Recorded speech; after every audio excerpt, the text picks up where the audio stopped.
कोई सियासी लीडर, कोई सियासी टोला अपनी फौज पे हमलावर उससे कोई बातचीत नहीं करे, उसके साथ कोई बातचीत नहीं हो सकती, हम नहीं कर सकते। ऐसे सियासी इंतशारी टोले के लिए सिर्फ एक ही रास्ता है, सिद्ध के दिल से माफी मांगे, कौम के सामने वादा करे, नफरत की सियासत को छोड़ के तामीरी सियासत हिस्सा ले। वैसे भी बातचीत सियासी पार्टीज को आपस में जेब देती है। पाक फौज ने पीटीआई से मुज़ाकरात का इम्कान मुस्तरद कर दिया। पाक फौज पर हमला और शहीदों की तस्दीक करने वाले सियासी इंतशारी टोले से बात नहीं हो सकती।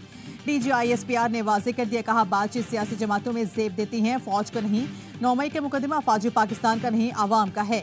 9 मई वालों को आइन के मुताबिक सजा देना पड़ेगी। सजा न दी गई तो अदालती निज़ाम से एतमाद उठ जाएगा। किसी की जान, माल, इज्जत और आबरू महफूज नहीं रहेगी। एक ही रास्ता है, इंतशारी टोला सच्चे दिल से माफी मांगे, नफरत छोड़कर तामीरी सियासत करे। जुडिशल कमीशन का मुतालबा करके कन्फ्यूजन पैदा की जा रही है। कोई बहाम नहीं, वरगलाने और अहदाफ बताने के वाले तमाम शवाहिद मौजूद हैं। जुडिशल कमीशन बनाना है तो वाज़े की तह तक जाना चाहिए। 2014 धरने के मुहर्रिकात भी देखे जाएंगे। 9 मई की असल हकीकत यह है कि सियासी टोला शय लेते लेते यहाँ तक पहुँचा कि अपने ही दारों पर हमला कर दिया। फौज ने तो अपना खुद एहतसाबी अमल तेजी से मुकम्मल कर लिया था। साबिक DGISI पर जो इल्जामात हैं उसकी इंक्वायरी तो स्टार ऑफिसर कर रहे हैं।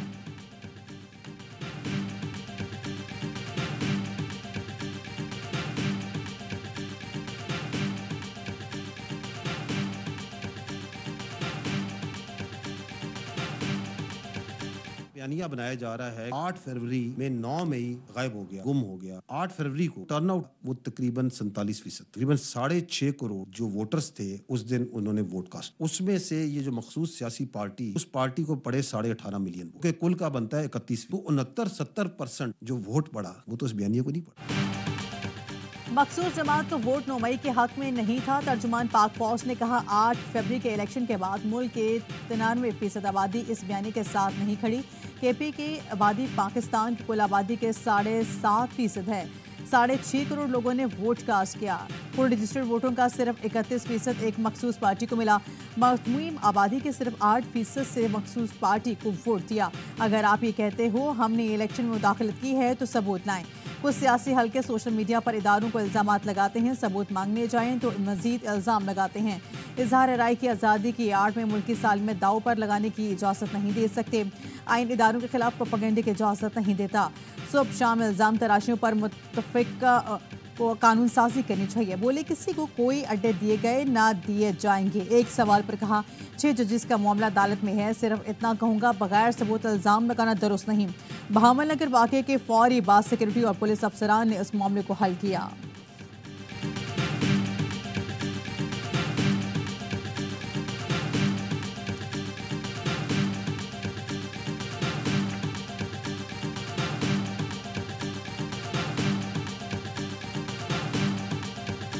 बात हमने किसी से नहीं करनी है, ना हम बात करेंगे, ना किसी से बात करनी है।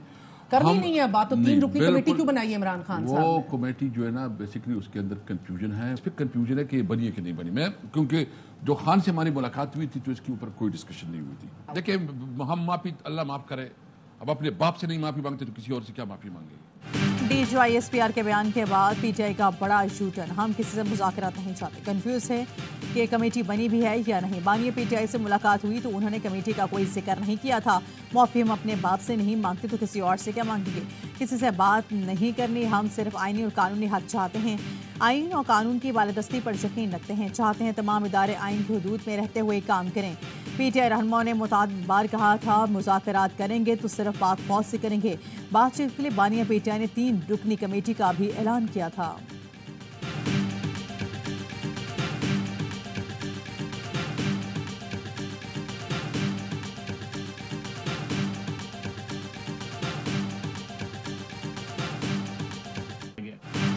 नौ मई को एक शख्स ने इक़्तिदार के हुसूल के लिए अपने गिरोह के साथ वतन अजीज के असास पर हमला किया। वज़ीर दिफा ख्वाजा आसिफ का वीडियो बयान।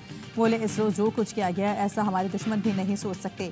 असली तंजीमात पर हमले करने वाले के छुरे कौम के जहनों पर नक्श हैं, उनकी सजा का फैसला आइन और कानून करेगा।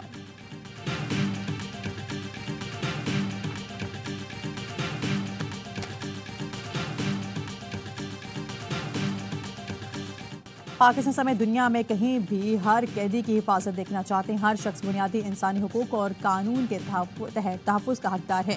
तर्जुमान अमरीकी महकमा खारजा मैथ्यू मिलर ने सेनेटर चक शूमर के बानी PTI की हिफाजत से मुतलिक पाकिस्तानी सफीर से गुफ्तगू पर सवाल का जवाब दिया। अमरीकी सफीर डोनाल्ड ब्लूम और उमर अयूब की मुलाकात के सवाल पर मैथ्यू मिलर ने कहा, अपोजिशन रहनुमाओं से मुलाकात में दो तरफा ताल्लुकात, मुआशी इस्लाहात, इंसानी हुकूक और इलाकाई सलामती बर्बाद हुई। पाकिस्तान में इंतखाबात और किसी जमात से मुतलिक कोई पोजीशन नहीं रखते।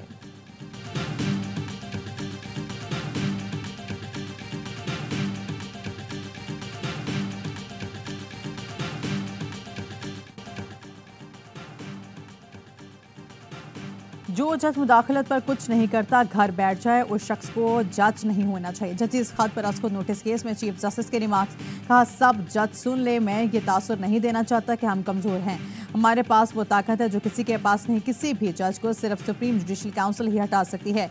जस्टिस अतमिनुल्लाह ने कहा, हमें अदलिया में मुदाखलत तस्लीम करनी चाहिए। चीफ जस्टिस ने कहा, इस दलील से इतफाक नहीं करता। पाकिस्तान बार काउंसिल के नुमाइंदों ने कहा, जजिस ने खत में इंतहाई संगीन इल्जामात लगाए हैं। सुप्रीम कोर्ट जजिस पर मुश्तमिल जुडिशल कमीशन बनाए। चीफ जस्टिस ने पूछा, क्या आप चाहते हैं तफ्तीश हो और क्रिमिनल लॉ के तहत कार्रवाई हो? हमें देखना है किस तरह मामले को डील करना है। सबका हदफ और मकसद आज़ाद अदलिया है। तनकीद और झूठ में बहुत फ़र्क होता है। कमिश्नर रावलपिंडी ने झूठ बोला जिसको सारे मीडिया ने दिखाया।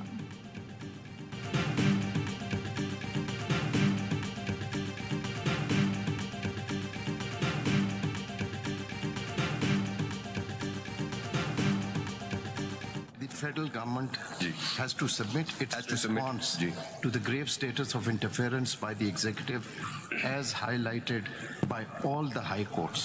This is the most serious and grave undermining of the independence of judiciary which cannot be trivialized. The federal government controls the intelligence agencies and it is for the federal government to explain its position before this court. अदलिया में संगीन हुकूमती मुदाखलत पर विफाक को जवाब देना है, जैसे कि हाई कोर्ट्स के जवाब में भी उजागर किया गया। अदलिया की आज़ादी पर संगीन हमलों को हल्का नहीं लिया जा सकता। जस्टिस अतमिनुल्लाह का गुज़श्ता समात के तहरीरी हुक्मनामे में नोट, लिखा, खुफिया दारों को कंट्रोल करने वाली विफाकी हुकूमत इन ताल्लुकात पर अपनी पोजीशन वाज़े करे। इन वाक़यात पर कार्रवाई हतमी तौर पर विफाकी हुकूमत की जिम्मेदारी है। हाई कोर्ट्स ने वाज़े कर दिया है कि ऐसे वाक़यात अब भी जारी हैं। चीफ जस्टिस ने हुक्मनामे में एजेंसी से पहले जवाब मांग लिया गया है। जस्टिस अतमिनुल्लाह बोले, वो महज तजावीज़ पर जवाब मांगा गया है।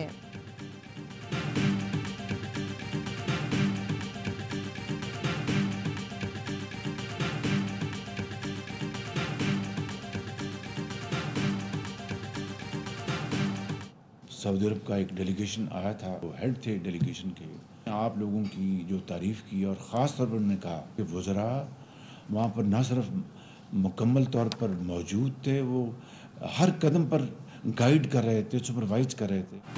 वज़ीर आज़म शहबाज शरीफ की ज़ेर सदारत विफाकी काबीना का इजलास। वज़ीर आज़म ने कहा, सऊदी सरमायाकारों के वफ़द की पाकिस्तान आमद मुआशी ताल्लुकात के यहाँ पेशरफ्त है। काबीना इजलास में एयरसेल को चीन, मलाइशिया, श्रीलंका, थाईलैंड, तुर्किया, बरतानिया, कुवैत में फ़्लाइट ऑपरेशन शुरू करने की मंजूरी दी गई। वज़ीर आज़म से जापानी कारोबारी वफ़द की मुलाकात। वज़ीर आज़म ने कहा, जापान में पाकिस्तान के दरमियान तिजारती ताल्लुकात दहाइयों पर मुहित हैं। वक्त आ गया दोनों मुल्क मुख्तलिफ शोबों में तिजारत और सरमायाकारी में मज़ीद फ़रोग़ दें।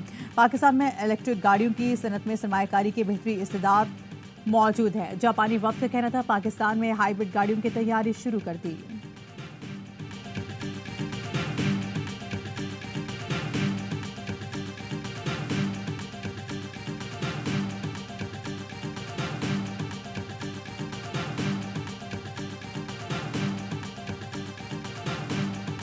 किसी लीडर को टास्क दिया कि दोस्ती करवाए, कोई ऐसा टास्क नहीं है। मैं बिल्कुल जिम्मेदारी के साथ ये आपको बता रहा हूँ। मैं काबीना का हिस्सा हूँ और वज़ीर आज़म साहब का अगर ऐसा कोई टास्क देते किसी को तो काबीना को और मुझे मालूम होता। भारत से दोस्ती कराने का टास्क किसी शख्सियत को नहीं दिया गया। कोई टास्क दिया जाएगा तो काबीना फैसला करेगी। नायब वज़ीर आज़म इसाक डार के प्रेस कॉन्फ्रेंस का उम्मीद है मई में सऊदी वली अहद पाकिस्तान आएंगे। सऊदी वली अहद ने रमज़ान में दौरे पाकिस्तान की यकीन दहानी कराई थी। तारीखों का फैसला होते ही ऐलान कर दिया जाएगा। बोले, ECC के किसी इजलास में गंदम दरामद की इजाज़त नहीं दी। 9 अगस्त तक दौरान सदारत ECC में कोई मंजूरी नहीं दी।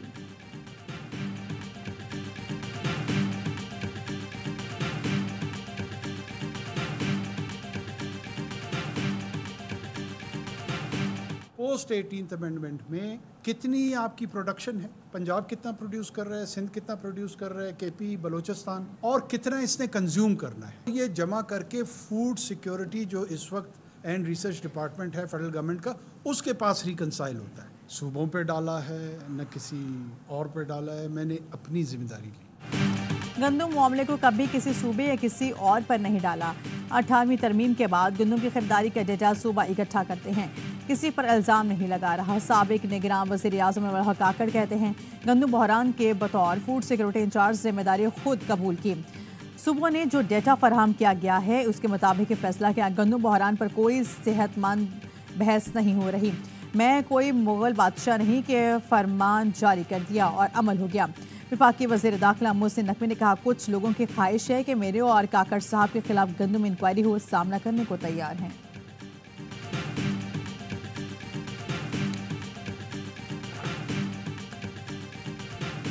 मौजूदा हुकूमत के दूसरे माह भी गंदम की दरामद जारी रहने का इंकशाफ। ज़राए का कहना है कि अप्रैल में 86,800 मैट्रिक टन गंदम दरामद हुई। अप्रैल 2024 में 7 अरब रुपए से ज़ायद की गंदम दरामद हुई। मौजूदा हुकूमत के पहले 2 माह तकरीबन 7,78,000 मैट्रिक टन गंदम दरामद हुई। निगरान दौर में 27,58,226 मैट्रिक टन गंदम दरामद की गई थी।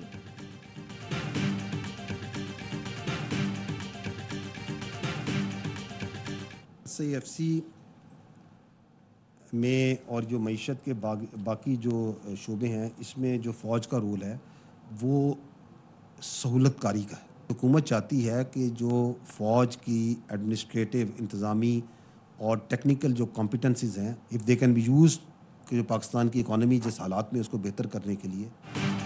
SIFC में पाक फौज का किरदार सहूलतकारी का है। प्रोपेगेंडा किया जाता है कि फौज टेक ओवर करना चाहता है।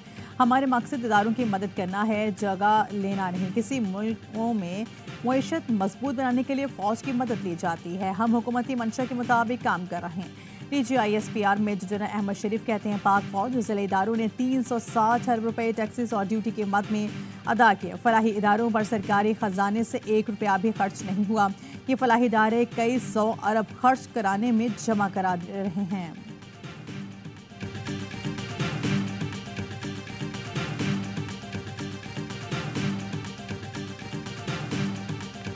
भारतीय फौज आज़ाद जम्मू व कश्मीर में लाइन ऑफ कंट्रोल पर मासूम और नहते शहरियों को निशाना बना रही है। बेगुनाह कश्मीरी नौजवानों को गैर कानूनी ऑपरेशंस में शहीद किया जा रहा है। LOC पर मासूम कश्मीरियों की जान को खतरा है। पाकिस्तान अपनी सालिमत और खुद मुख्तारी की दिफा के लिए हर वक्त तैयार है। DGISPR का कहना है कि बेगुनाह कश्मीरी भाइयों को गैर कानूनी ऑपरेशन में कत्ल किया जा रहा है। भारत खुल्लम खुल्ला अक़वाम मुत्तहिदा की करारदादों की खिलाफ वर्जी कर रहा है। भारत आलमी सतह पर सिखों की टारगेट किलिंग में भी मुलविस है। कहा अफगान सरजमीन पाकिस्तान के खिलाफ इस्तेमाल हो रही है। दहासों में चीनी इंजीनियर्स पर हमले की कड़ियाँ भी सरहद पार से मिलती हैं। दहशतगर्दों उनके सहूलतकारों की सरकूबी के लिए हर हद तक जाएंगे। पाकिस्तान ने अफगान सरहदी इलाकों में कार्रवाई करके दहशतगर्दों की पनाहगाहों को निशाना बनाकर 8 दहशतगर्दों को ठिकाने लगाया। एक सवाल के जवाब में कहा मिसिंग पर्सन्स पेचीदा मसला है। हाल ही में कुछ दहशतगर्द मारे गए जो मिसिंग पर्सन्स में शामिल थे। 80% मिसिंग पर्सन्स को ट्रेस किया जा चुका। बाकी मुल्कों में तो मिसिंग पर्सन्स की तादाद लाखों तक जाती है।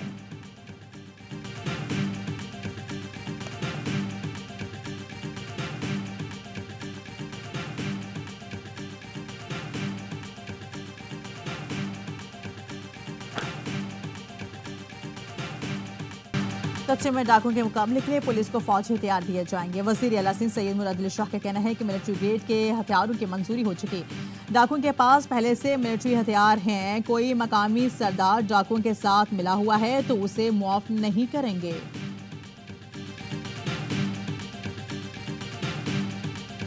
मुझे खुद बताइए कि 9% टैक्स टू GDP रेशो, ये किस तरह ये मुल्क चल सकता है? फिलैंथ्रोपी से मुल्क नहीं चल सकते। मुल्क सिर्फ टैक्सेस देने ही से चल सकते हैं। मुल्क खैरात नहीं टैक्स देने से चलेगा। सिर्फ 9% टैक्स टू जीडीपी की शरह से मुल्क कैसे चल सकता है? वज़ीर ख़ज़ाना मोहम्मद औरंगज़ेब कहते हैं ये नहीं हो सकता, सिर्फ एक तबके पर टैक्स लगा दें। टैक्स इस्लाहात वक्त की अहम ज़रूरत हैं। गैर तरक्याती अखराजात को कम करना ज़रूरी है। महंगाई अब 17% पर आ चुकी, जो मज़ीद कम होगी। जुलाई अगस्त तक पॉलिसी रेट भी नीचे आएगा। अगले 7 से 10 दिन में IMF का मिशन पाकिस्तान आएगा, जिससे आइंदा प्रोग्राम पर बात होगी। पेंशन के अखराजात को काबू में लाने के लिए रिटायरमेंट की उम्र 60 साल से बढ़ाकर 65 साल तक करने के इकदाम सिर्फ और हैं। सिम्स वाले मामले पर कहा जा रहा था कि फॉरेन इन्वेस्टर्स नाराज हो जाएंगे। मोबाइल बिल हजारों में दे रहे हैं तो फाइलर क्यों नहीं बन रहे?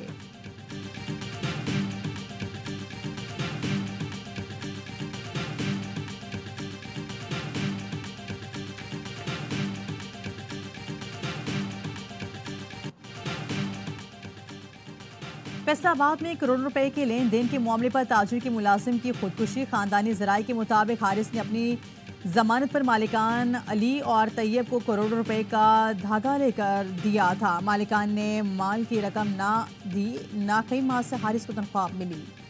कराची में डकैती के बढ़ते वाकयात, शहरी भी हो गए मोहताज। जमशेद रोड पर 2 डाकू लूटने के लिए रुके तो नौजवानों ने दौड़ लगा दी। वारदात में नाकामी पर डाकू भी मौके से फरार। मलिर बोस्तान रफी में भी शहरी लूटने से बच गए। डाकुओं की घर के बाहर बैठने नौजवान को लूटने की कोशिश, मुलजिमान के असलहा निकालते ही शहरी घर से घुस गया। CCTV फुटेज की मदद से मुलजिमान की तलाश जारी।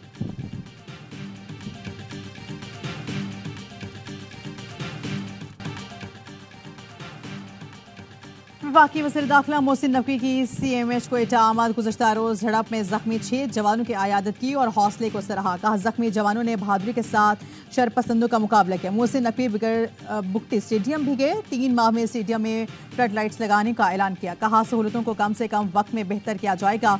बलूचिस्तान के अवाम के क्रिकेट टूर्नामेंट्स कराई जाएंगी। वज़ीर आला बलूचिस्तान सरफराज भुट्टी बोले मोहसिन नकवी से अमन व अमान के हवाले से गुफ्तगू हुई। शुक्रगुजार हूँ, उन्होंने क्रिकेट बहाली का वादा किया। बलूचिस्तान में भी क्रिकेट से मोहब्बत करने वाले लोग हैं।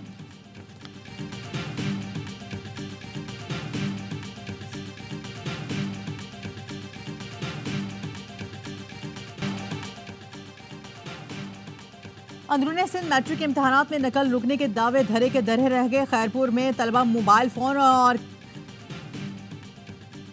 कुल का मवाद ले आए। इम्तहानी मराकज में खुलेआम नकल। हैदराबाद में 9वीं जमात का पर्चा शुरू होने के कुछ देर बाद ही जवाबात के साथ व्हाट्सएप पर आ गया। नवाबशाह और नशरो फेरोज में पर्चा वक्त से पहले आउट। कराची में मैट्रिक इम्तहानात का आगाज। कंप्यूटर स्टैंडर्ड्स का पहले पर्चा सोशल मीडिया पर वायरल।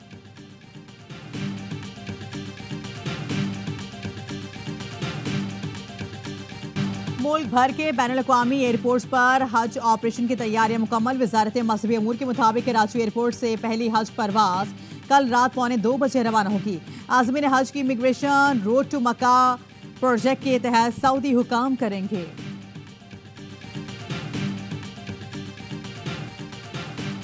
दहशतगर्द इस्राएली फौज ने फलस्तीनी की खूनरेजी का नया दर खोल दिया। रफा का मुहासरा करके बमबारी जारी। गजा और खान यूनिस में भी कोई जगह सहूनी फोर्सेस से महफूज नहीं। वैश्यना बमबारी से 24 घंटे में 50 से ज्यादा फलस्तीनी शहीद, दर्जनों जख्मी हो गए। इसराइल ने हमास की जानिब से जंगबंदी तजवीज़ पर रजामंदी दिए जाने के चंद घंटे बाद ही अमन कोशिशों को नाकाम बना दिया।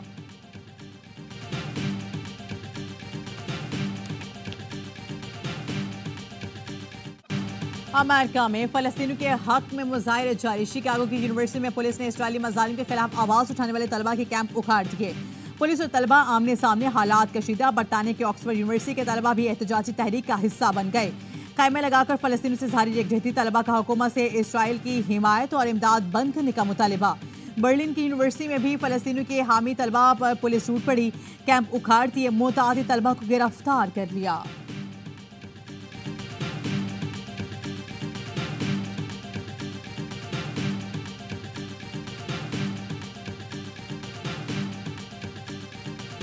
भारत में लोकसभा इंतखाबात के तीसरे मरहले में पोलिंग मुकम्मल। 93 नशिस्तों के लिए 1321 उम्मीदवार मैदान में। रियासत गुजरात से भारतीय जनता पार्टी के रहनुमा और वजीर दाखिला अमित शाह तीसरे मरहले के अहम उम्मीदवार। भारतीय वजीर आज़म नरेंद्र मोदी ने अहमदाबाद में अमित शाह के हल्के में वोट कास्ट किया। 7 मराहिल में होने वाले इंतखाबात के लिए वोटों की गिनती 4 जून को होगी।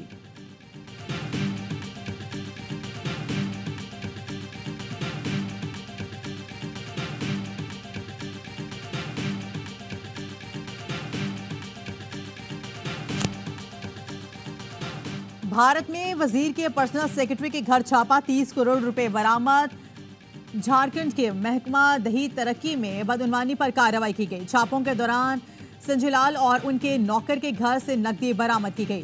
काला धन गिनने के लिए 6 मशीनें लगाई गई। रकम गिनने में बैंक अमले को 12 घंटे लगे।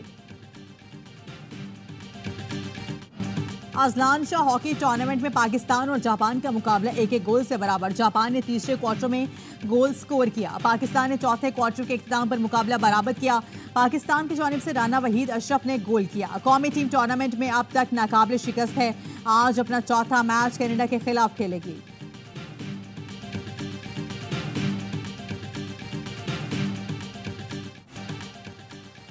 कप्तान बाबर आजम की क़यादत में 17 रुकनी पाकिस्तान क्रिकेट टीम आइलैंड पहुंच गई। कौमी क्रिकेट टीम आज आराम करेगी। पहला ट्रेनिंग सेशन 9 मई को होगा। पाकिस्तान और आइलैंड के दरमियान T20 सीरीज के 3 मैचेस खेले जाएंगे। T20 मैचेस 10, 12 और 14 मई को डबलिन में खेला जाएगा। आइलैंड का दौरा मुकम्मल करके पाकिस्तान क्रिकेट टीम इंग्लैंड पहुंचेगी। पाकिस्तान और इंग्लैंड के दरमियान 4 T20 मैचेस की सीरीज खेली जाएगी। T20 वर्ल्ड कप में पाक भारत टाकरे की तैयारियां। न्यूयॉर्क स्टेडियम में ड्रॉप एंड पिचेस लगाने का काम शुरू हो गया। 6 पिचेस की एटलीट में तैयारी पर इसे फ्लोरिडा में अमरीकी मौसम में ढाला गया है। सबसे बड़ा मुकाबला 9 जून को खेला जाएगा, जिसकी तमाम टिकट फरोख्त हो चुके। नेशनल डिसेबिलिटी T20 चैंपियनशिप में स्पिनर मलिक शेर की धूम। मलिक शेर की जादुई बॉलिंग से हरीफ खिलाड़ी परेशान। फील्डिंग बॉलिंग में मलिक शेर को कमाल की महारत हासिल है। कौमी ऑलराउंडर शादाब खान मलिक शेर के पसंदीदा खिलाड़ी। मलिक शेर और शादाब दोनों रावलपिंडी के मुगल क्लब के रुकन हैं।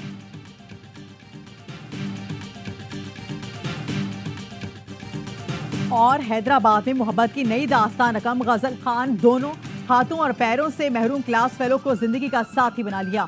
साहिल कहते हैं कि गजल ने समाज से मुकाबले करके उन्हें चुना। साहिल और गजल की शादी पर उनके दोस्तों और रिश्तेदारों ने खूब खुशियां मनाई।